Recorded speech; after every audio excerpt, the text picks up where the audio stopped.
국민의힘과 더불어민주당이 각각 1박 2일로 연찬회를 떠났습니다. 279명의 의원 중에 불참자는 딸랑 3명, 총 출동한 거죠. 여야 모두 당내 상황이 만만치 않기 때문입니다. 한쪽은 수도권 위기론으로 다른 한쪽은 이재명 대표의 사법 리스크로 복잡하거든요. 오늘 어떤 이야기들이 오갔을까요? 양쪽 현장 차례로 연결해 보겠습니다. 안병수 기자, 국민의힘 연찬회 분위기는 어떻습니까? 지금은 강연과 그리고 상임위별 토론이 끝나고 저녁 식사가 진행되고 있는데요. 오늘 연찬회에는 국민의힘 의원 111명 중 해외 출장 중인 박진 외교부 장관을 제외한 110명이 흰색 셔츠를 입고 집결했습니다. 한동훈 법무부 장관 등 정부 인사들까지 300명 정도가 모였는데요. 국민의힘은 역대 가장 비합리적인 거대 야당과 상대하고 있다면서 노동, 교육, 연금 3대 개혁 필요성을 강조했습니다. 김기현 대표는 내년 총선에서 국회 교체, 정치 교체가 이루어질 수 있도록 이번 정기국회에서 국민의 신뢰를 얻어야 한다고 강조했습니다.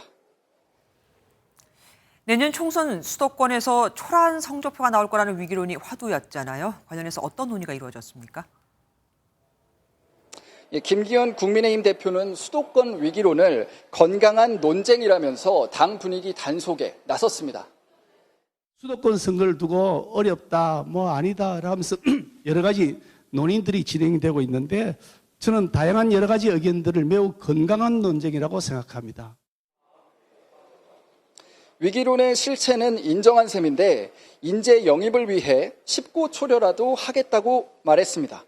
윤재욱 원내대표도 선거 과정에서 수도권 전략을 조만간 수립할 것이라고 언급했습니다.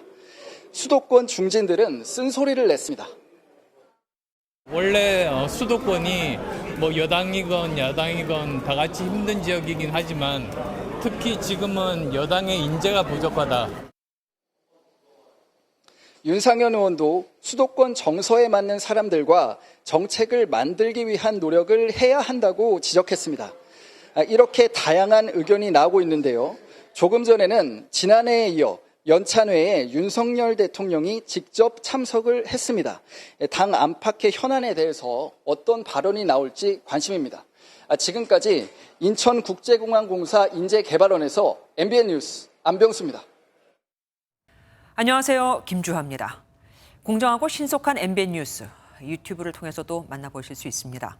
특히 더 많은 뉴스와 라이브를 보고 싶으시다면 오른쪽을 눌러서 구독하시면 됩니다. 어렵지 않죠? 빠르고 정확한 뉴스로 계속 찾아뵙겠습니다. MBN 뉴스를 시청해주신 여러분 고맙습니다.